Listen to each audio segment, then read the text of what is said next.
السلام علیکم۔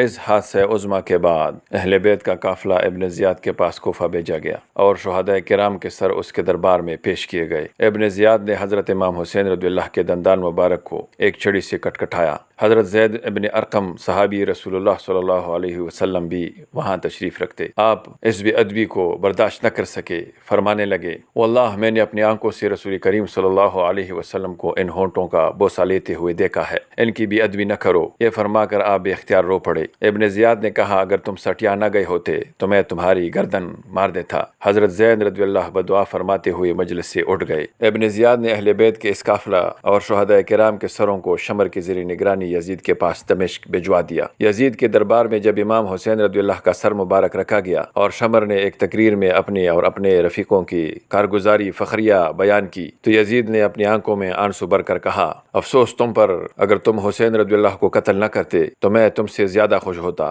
خدا کی لعنت ہو ابن مرجانہ پر، اگر اس کی جگہ میں ہوتا تو اللہ کی قسم میں حسین رضی اللہ کو معاف کر دیتا، خدا ان پر اپنی رحمت نازل کرے۔ ہند بنت عبداللہ بن عامر یزید کی بیوی چادر کا گھونگھٹ کر کے دربار میں نکل آئی اور کہنے لگی، اے امیر المؤمنین، کیا یہ جگر گوشے رسول صلی اللہ علیہ وسلم حسین بن فاطمہ رضی اللہ کا سر ہے؟ یزید نے جواب دیا، ہاں، یہ حسین رضی اللہ رسول اللہ صلی اللہ علیہ وسلم کے نواسے کا سر ہے، تم اس پر ماتم کرو، خدا ابن زیاد کو قتل کرے۔ اس نے جلد بازی سے کام لے کر ان کو قتل کر دیا۔ پھر یزید نے درباریوں کی طرف خطاب کر کے کہا، تمہیں معلوم ہے کہ یہ حادثہ کیوں پیش آیا؟ حسین رضی اللہ نے کہا، میرے باپ حضرت علی رضی اللہ یزید کے باپ سے بہتر ہے، میری ماں سیدہ فاطمہ الزہرا رضی اللہ اس کی ماں سے بہتر ہے، میرے نانا رسول اللہ صلی اللہ علیہ وسلم اس کے نانا سے بہتر ہیں، اور میں خود اس سے بہتر ہوں اور خلافت کا زیادہ حقدار ہوں۔ جہاں تک باپ کا تعلق ہے، میرے باپ اور ان کے باپ نے اللہ تعالیٰ کے سامنے اپنا معاملہ پیش کیا۔ دنیا جانتی ہے کہ خدا نے میرے باپ کے حق میں فیصلہ کیا، البتہ ان کی ماں فاطمہ بنت رسول صلی اللہ علیہ وسلم میری ماں سے بہتر ہے، اور ان کے نانا رسول اللہ صلی اللہ علیہ وسلم میرے نانا سے بہتر ہیں۔ ہر شخص جو اللہ یوم آخرت پر ایمان رکھتا ہے کسی کو رسول اللہ صلی اللہ علیہ وسلم کا ہمسر نہیں قرار دے سکتا۔ البتہ انہوں نے معاملہ کو نہیں سمجھا اور قرآن کی اس آیات پر ان کی نظر نہیں گئی، قل اللہم